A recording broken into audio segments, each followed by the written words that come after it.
You're listening to Veronica by Elizabeth Whitehead Life Jennings. Goes On, Part 2, Fractures and Secrets. The world didn't pause, not even for trauma. Classes went on. Homework piled up. The winter showcase at the rec center started rehearsals. Posters appeared on telephone poles, stapled crooked, edges curling in the wind. More hung on bulletin boards in the grocery store and taped across the glass front doors of the library.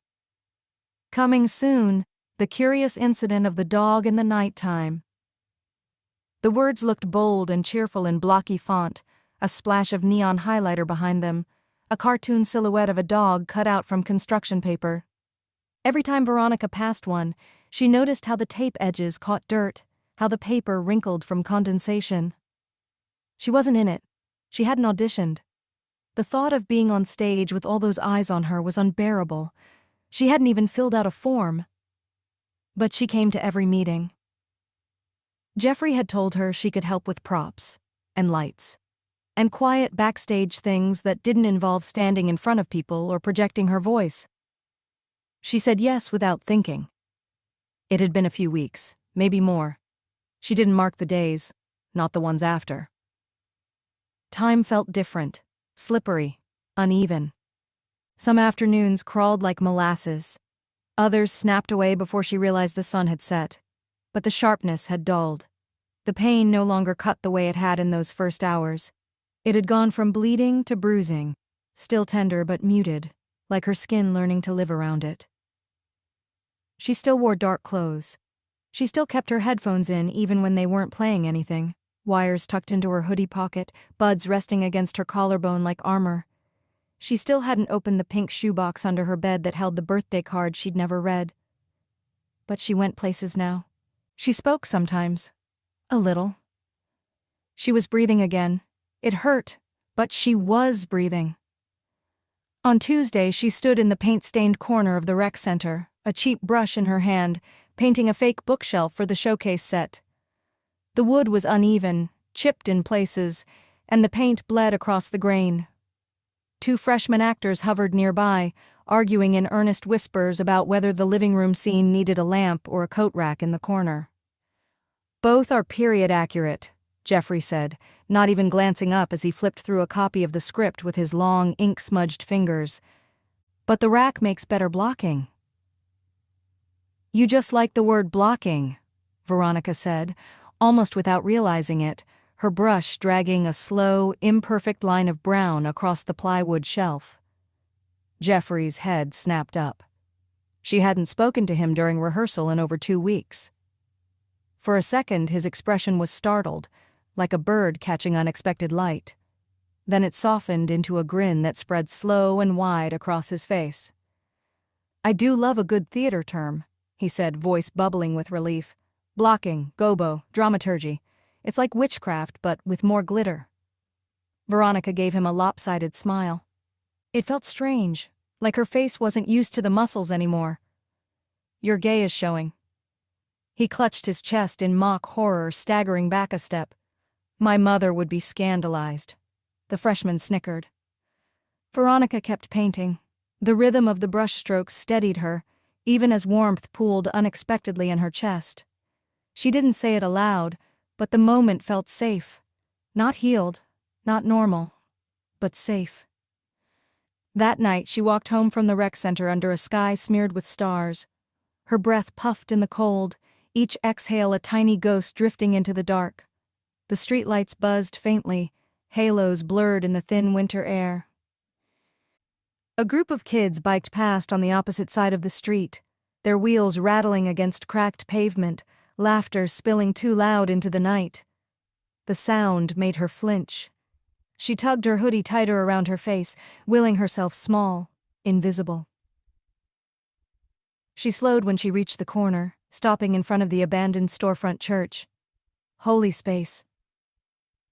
The tilted cross still hung above the door, its shadow stretched long across the sidewalk. Newspapers yellowed with age were still taped inside the windows, the ink long since faded to smudges. The glass reflected her faintly, her hooded outline overlaid with fragments of old headlines.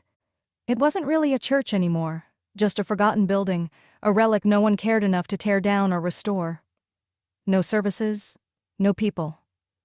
She was the only one who ever went inside. Her chest tightened.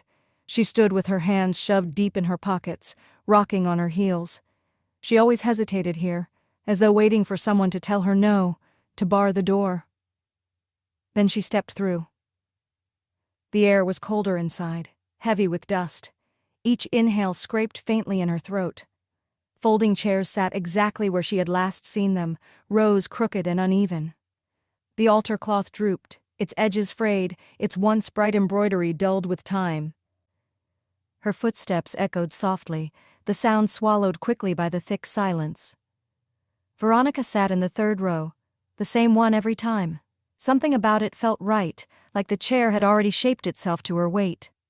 She pulled her knees to her chest, wrapping her arms around them, chin balanced on denim.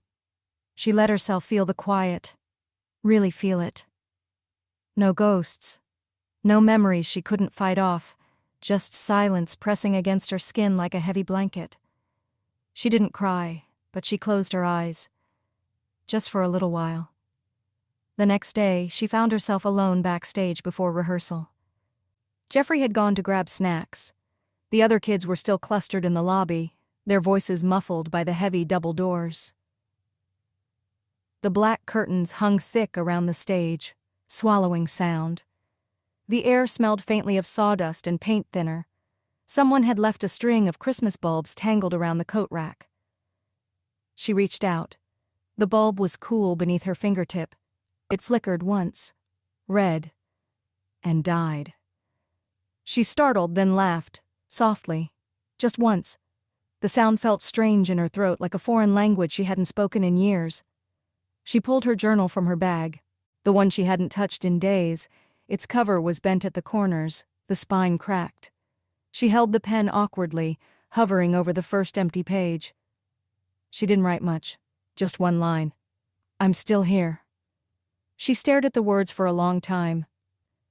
They looked unfamiliar on the page, like they belonged to someone braver than her. But they were hers.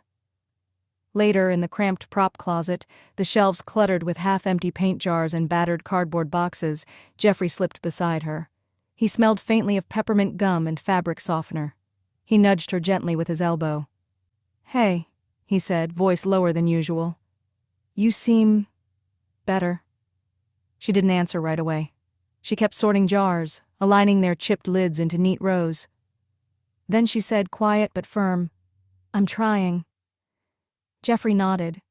His usual grin was gone, replaced with something steadier, more serious. Trying is enough.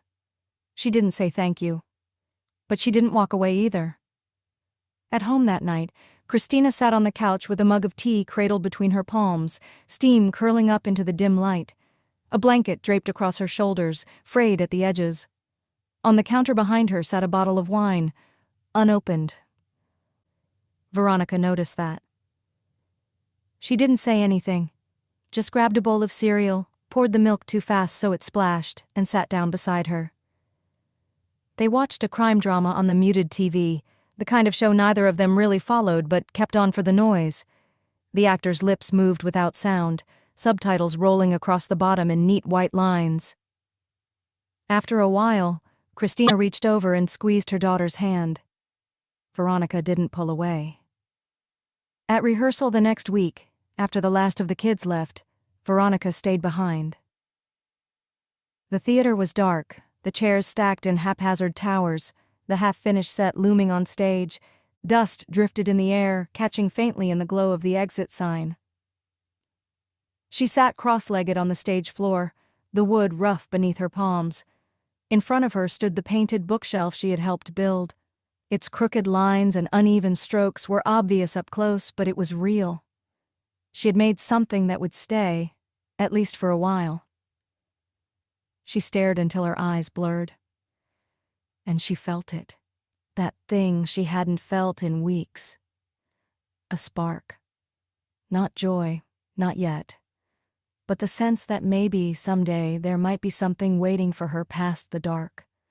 And for the first time since the party, she let herself believe it. Even just a little.